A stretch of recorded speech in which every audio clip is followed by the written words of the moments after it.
Did you know that Saint Valentine has a direct connection to Ireland? Hey, Saoirse here. Aye, there is a real connection, and I'm going to tell you all about it.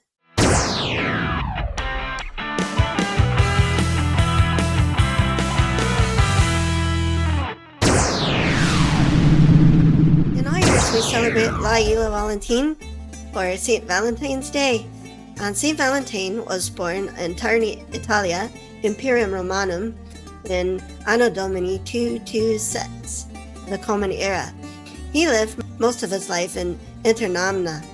The name Valentinus, the Valentinus in the classical Latin, is from the Latin word valens, which means strong, worthy person, or a rather common name in the time period.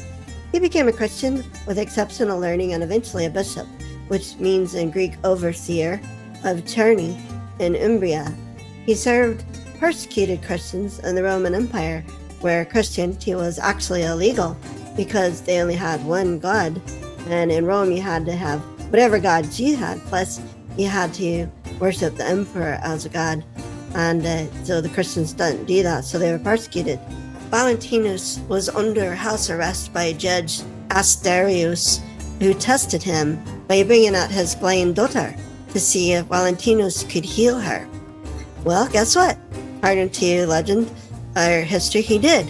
And the judge was converted to Christianity, and his daughter fell in love with Valentinus. Why not? Of course, the first person she sees, right? So, well, later on, Valentinus was arrested again for spreading Christianity, which of course was illegal at the time.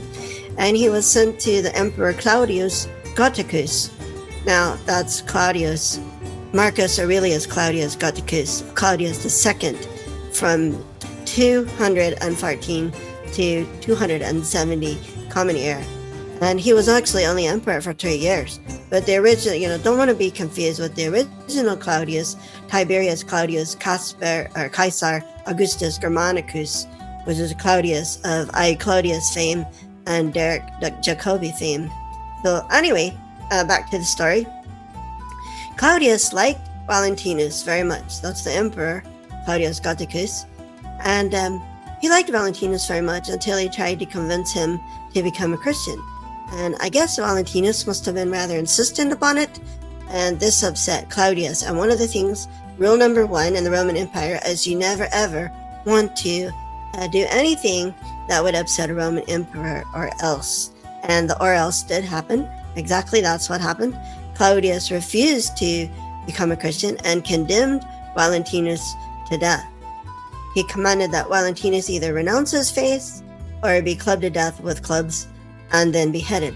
And Valentinus was executed outside the Flavian Union Gate, and you guessed it, on 14 February 269 CE. So in the year 269.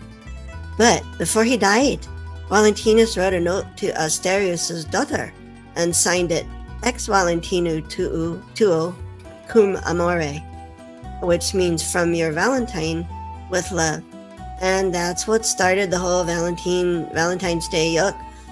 He was quickly buried on the Via Flaminia. A few nights later, some of his followers retrieved his body and returned him to Terni. Okay, so as difficult as it may be for an Irish woman to make a long story short, here goes my attempt at it. We'll skip all over the Middle Ages yuck and all the other places that claim to have body parts or parts of Saint Valentine's relics, and time travel to the year 1835 CE. So this was the year that the very Reverend, Most Holy Reverend Father John Spratt, Master of the Sacred Theology of the Carmelite Order in Dublin, Ireland, gave an exceptionally splendid sermon to the Pope in Rome. And Pope Gregory the 16th, that's XVI there, was so impressed that he sent the partial remains of Saint Valentine with Cardinal Carlo Odescalchi to the Whitefriar Street Carmelite Church in Dublin, which arrived on 27 December 1835, where they remain to this very day. This church brought out even novenas and prayers to Saint Valentine. And in our own literature too, I was amazed recently, I came across some manuscript, a poem in a manuscript with the Valentine written on top of it. In fact, I copied the verse if you'd like to hear it. Did we what? So, I'll give it to you in Irish and in English. And it's connected, I think, with Caroline also, and it's found in 7 manuscripts, which shows it was pretty popular. Nach hÍonn donna hÉirinn daoiríonn go háir, is a bhí na cantan dá chéile éon chréabháin. Ní mar sin dósas don chéir bhíle grá, is falló na chéile bheith nuair éiríonn an lá. How pleasant sweet birdies to wake in the dawn and sing to your true love the same bow upon. Not so can I whisper to my darling fawn, 'tis far from each other we wake with the dawn. That's the Irish connection. On St. Valentine's Day, so many people still make a pilgrimage to the shrine of Saint Valentine at the Whitefriar Church to pray to find their true love. So if you're looking for true love this year, you may want to go and give it a go.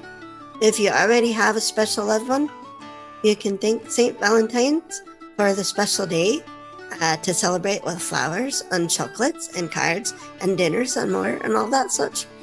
If you happen to be a woman waiting for that special question to be popped, well, this is leap year, and we all know that. It is leap year, you know. In Ireland, a woman can propose to a man on the 29th of February. Dad, I'm not going to Dublin. I'm not going to die without getting engaged. I'll drive you to Dublin. Thank you. I'm going to propose to my boyfriend on leap day. Yeah? Yeah, so I thought, woo! That's the stupidest thing I've ever heard. You fried my blackberry. You fried the whole village. St. Valentine's Day are the Feast of St. Valentine's, and it's spelled with a BH because there's no V in Irish, but we can borrow it from other languages, so sometimes it is spelled with a V. So it'll be La Ila Valentín, right? So, or Valentine. So you can say it that way, La Ila Valentín. And that's the day. And if you want to say Happy Valentine's Day to your loved one, you say La Ila Valentín Fui Washa Dutch. There you go. So Happy Valentine's Day.